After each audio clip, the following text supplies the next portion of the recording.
Dun, dun, dun, dun, dun, dun, dun. Yay!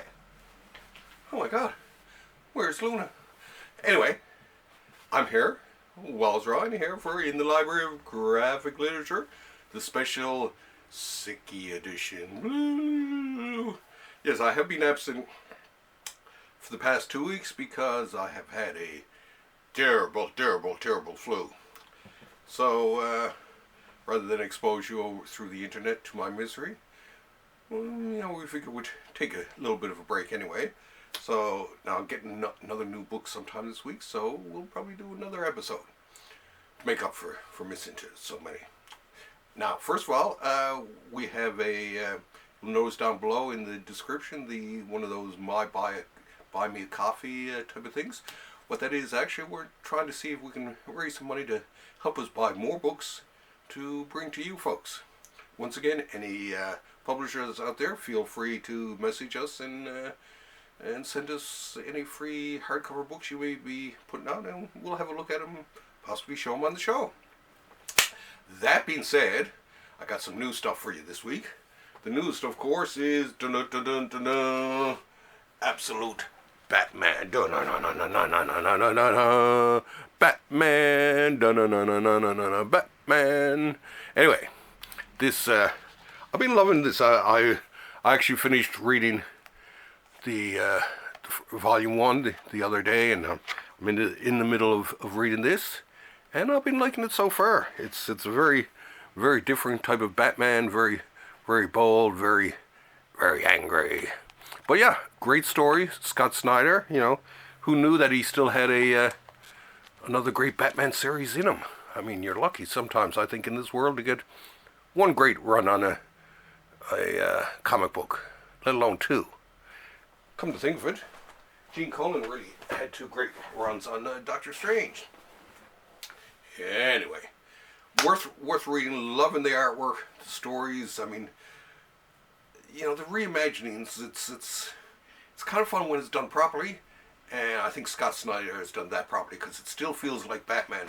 Some of the changes where he's not a multi-billionaire or whatever, I don't know, I kind of liked it when Bruce Wayne was rich, and sort of the backstory, his mom being killed along with his dad, stuff like that, But anyway, all that aside, I'm still liking it. So I would recommend you check it out. Same with the Absolute Wonder Woman and the Absolute Martian Manhunter are pretty good. So even an old guy like me can like the new stuff. Now, speaking of old guys like me, this is our second one. Now, this is a couple of weeks old, but this was my birthday gift. My birthday was last week, and I celebrated it, and for it, this was what I was given. Dun-dun-dun-dun-dun. Thank you, Luna. She knew exactly what type of book I would want. Anyway, the Conan the Barbarian. This is volume 10 from the Titan run, and I gotta say, in terms of printing and all the inside workings and stuff like that, still pretty good. There's a lot of Ernie Chan in this, and some others. This looks, I think that's an Adam Kubert, not a Joe Kubert. But yeah, a lot of good artwork in this. I've started to read it just because I never did collect up to this far when I was buying it. Oh yeah, and a very cool one by Val Mayrick, and it's a very different kind of style. It took me a little bit to sort of clue in that this was Val. Didn't quite look like his usual stuff. Anyway, pretty good all the same. And back there's some more Ernie Chan, Ernie Chua as we used to call him. And so yeah, all in all, not a bad little collection of Conan. I'm a huge Conan fan, and so I'm going to love it. Oh yes, and included in it is the graphic novel Conan the Reaver by Don Kraft and John Severin. Who I loved his stuff from when he did Kull. And John I thought always did some good sort of historical type of comic type of stuff, right? He was great for doing, westerns and all that type of stuff, but he was also good for your sword and sorcery.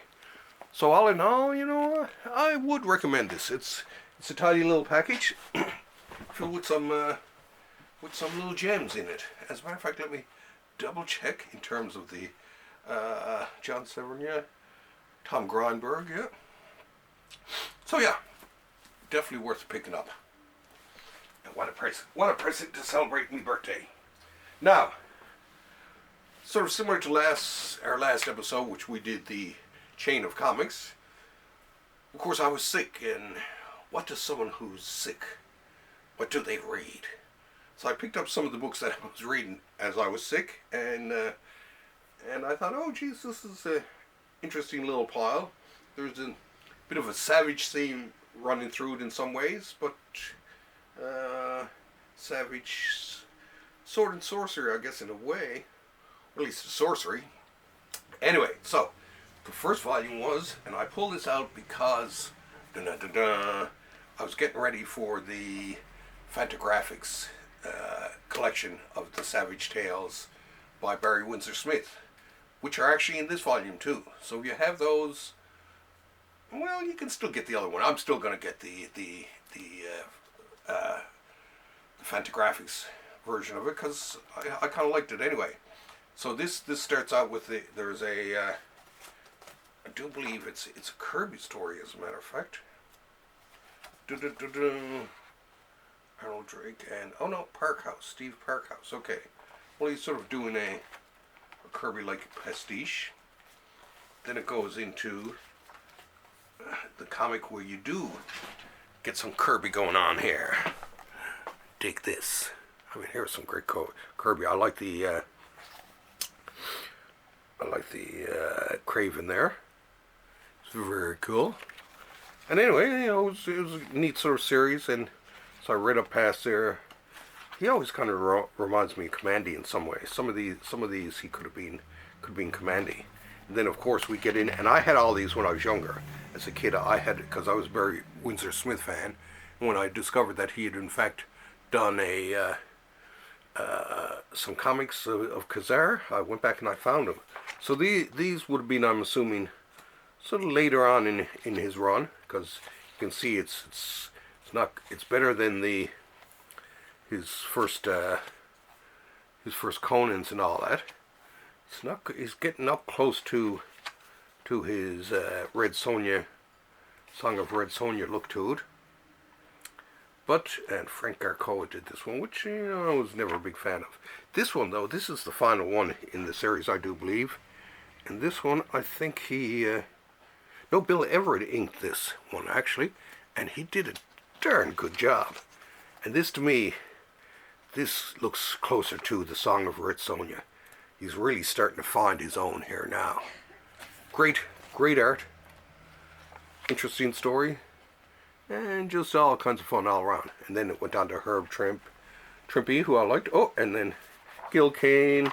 Oh, and here's the Man Thing by later on by I guess this was from the Savage Tales Man Thing by Neil Adams, which is pretty cool. Anyway, so I read that. Then next up came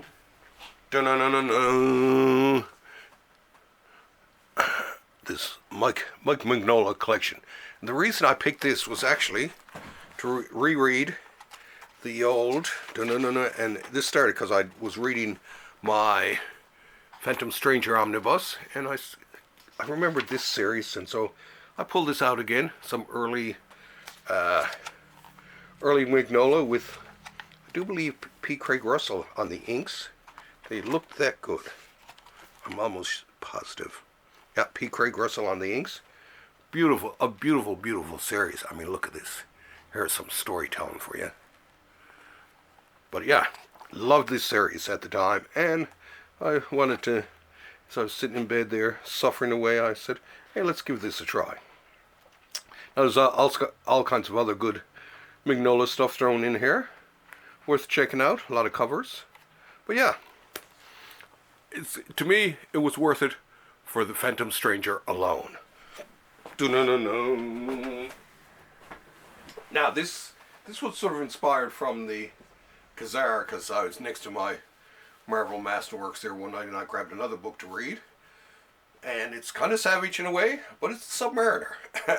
And this, I always loved this, the early 60s Submariner, and especially the tiger shark. Almost tore a page there. Well, there are the Inhumans involved here, but the earlier appearance of tiger shark, I actually had those. I had them as a kid, and for some reason I thought tiger shark was super cool. Even though I wasn't, as a lot of you know, I wasn't a big Marvel fan at the time. But when this came along, this issue of Submariner, I can remember buying this as a kid because I thought, wow, what a cool costume. This guy looks really, really mean. Looks like a tiger shark. Anyway, so absolutely amazing. One of my favorite 60s sort of off big brand books. Definitely worth picking up. Love the Submariner. He is cool.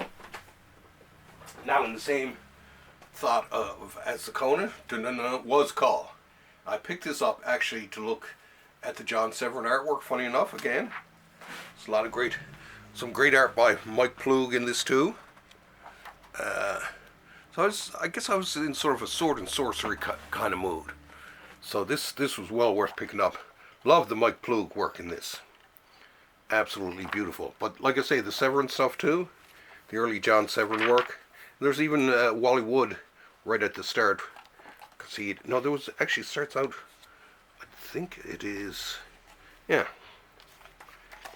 Starts out actually with a Bernie Wrightson from Creatures on the Loose. So there's Bernie Wrightson, then it cuts into a story by Ross Andrew, but inked by Wally Wood, who, of course, is heavy inks, transforms it almost more into a Wally Wood story. Here we go. Kull #1. I mean, look at this art. AI can't do this type of thing. If it did, it would suck. And this, of course, does not suck. It does not suck. Da-da-da-da.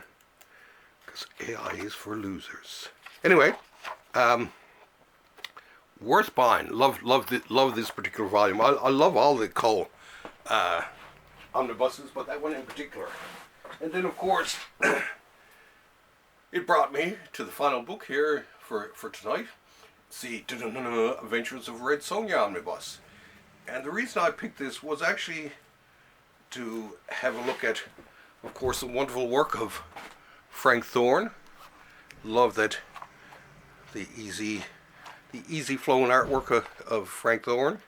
And the other great thing that's in this book too, besides the amazing Frank Thorne stories, where there's two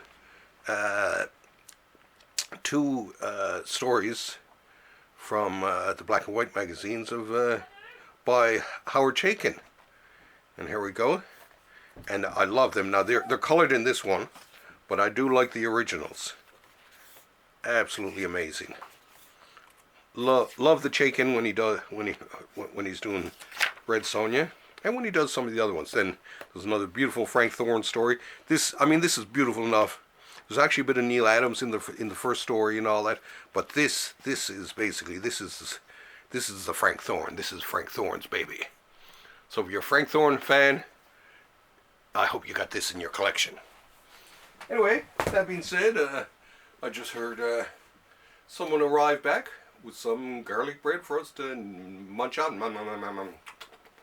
And hopefully we'll have another episode for you maybe this weekend.